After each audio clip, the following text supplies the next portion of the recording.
जर तुम्ही या युथ जनरेशनला जेन झीला जर समजून नाही घेतलं तर तुमच्यावर सुनामी समुद्रामार्गे येईल, आभाळातून येईल की अजून कुठल्या मार्गाने येईल याची तुम्ही कल्पना सुद्धा करू शकत नाही.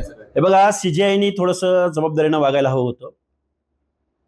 चीफ जस्टिस ऑफ इंडिया म्हणजे सीजीआय जर असं बोलत असतील आणि तरुणांची संख्या किती मोठी आहे, त्याच्या हातामध्ये फोन आहे, अँड्रॉइड फोन आहे, सोशल मीडियाचा जमाना आहे, डिजिटल जमाना आहे.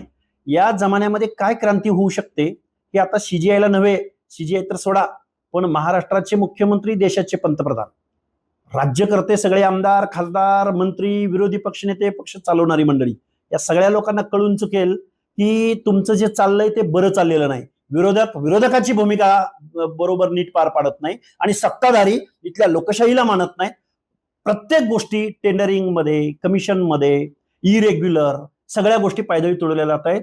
जर तुम्ही या युथ जनरेशनला जेन झीला जर समजून नाही घेतलं तर तुमच्यावर सुनामी समुद्रामार्गे येईल, आभाळातून येईल की अजून कुठल्या मार्गाने येईल याची तुम्ही कल्पना सुद्धा करू शकत नाही. सीजेपीच्या माध्यमातून तरुणाचा आक्रोश व्यक्त होतोय का देश? अरे आक्रोश नाही, ही सगळी माणसं धुळीला मिळालेली असतील.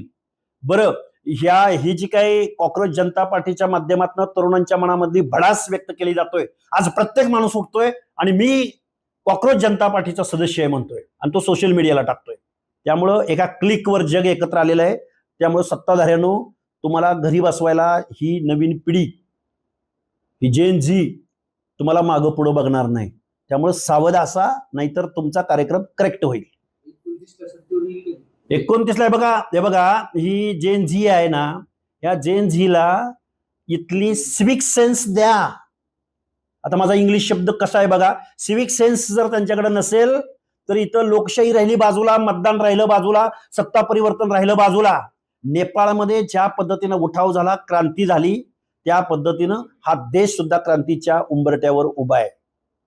ह्या तरुण जनरेशनला समजून घ्या, त्यांना लोकशाही मूल्य समजावून सांगा.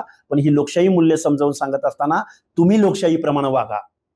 नाहीतर तुम्ही सगळ्या कॉर्पोरेट वर्ल्डचं जर राजकारण करत असाल तर ग्रामीण भागामध्ये काय चालू आहे, दीनदलिताकडे काय चालू आहे, भटक्या विमुक्तांचं काय चालू आहे, शेतकऱ्यांचं काय चालू आहे, या सगळ्या गोष्टींचा जर तुम्ही एका बाजूला लाखो करोड रुपयांचे प्रोजेक्ट करता, लाडकी बहिणी योजनेच्या हेडखाली तुम्ही 30-35 हजार कोटी रुपये वर्षाला देता, पण तरुणांच्या हाताला रोजगार उपलब्ध होत नाही.